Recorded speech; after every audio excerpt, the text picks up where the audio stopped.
আপনারা এইভাবে বাটনে চাপ দিয়ে স্ক্রিনশট নিন, যে উপরের বাটনে এই বাটনে চাপ দিয়ে কিন্তু স্ক্রিনশট নিন এভাবে।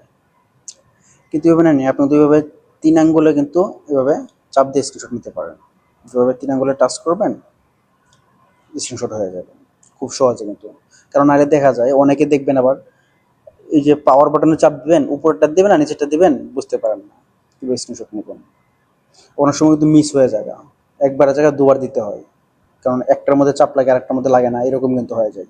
এই সেটিংটা যদি করেন তাহলে কিন্তু আপনি এভাবেই করতে পারেন। কী করে করবেন, স্ক্রিনটা ফলো করেন।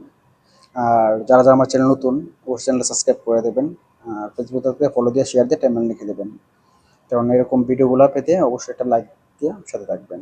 চলুন কথা না পারে কাজে চলে যাই। তো প্রথমে আপনি আপনার ফোনের সেটিং অপশনে চলে যাবেন, যে আমি সেটিং চলে গেলাম। যাওয়ার পরে একটু নিচে আসবেন, নিচে আসার পরে এই যে দেখেন এই জায়গায় লেখা আছে অ্যাক্সেসিবিলিটি কনভেন্সি, যেটা লেখা আছে আপনার এই লেখাটার মধ্যে চাপ দিবেন। চাপ দেওয়ার পরে নিচে দেখবেন এই জায়গার মধ্যে লেখা আছে স্ক্রিনশট, তো আপনারা স্ক্রিনশটে চাপ দিবেন। চাপ দেওয়ার পরে এই যে দেখেন থ্রি ফিঙ্গার, হ্যাঁ থ্রি ফিঙ্গার সুইপ ডাউন, এটা যদি দেন, দেওয়ার পরে কিন্তু আপনি এবার টান দিলে স্ক্রিনশট হয়ে যাব। যেভাবে টান দিবেন স্ক্রিনশট হইব, এটা থ্রি ফিঙ্গার দেওয়া। আরেকটা অপশন আছে আপনাদের, যেটা সেটা দেখাই। নিচে দেখেন লেখা আছে three finger touch and hold, ওইটা দিলে কী হবে আপনারা দেখাই। ওইটা দিলে কী হয়, এটা যখন অন করবেন, অন করে আপনার 3 আঙ্গুলটা এভাবে চাপ দিয়ে ধরবেন, কিছুক্ষণ দইরা এভাবে টান দিবেন।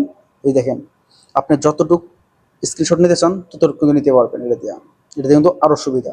তারপরে যদি নাম করেন এতটুকু নিচ্ছেন না, আর ফুল নেবেন পুরোটা, না আপনার মতো করে আপনি নিতে হবে, চাপ দিয়ে ধরবেন, দেখেন নিতে পারেন পুরোটাই।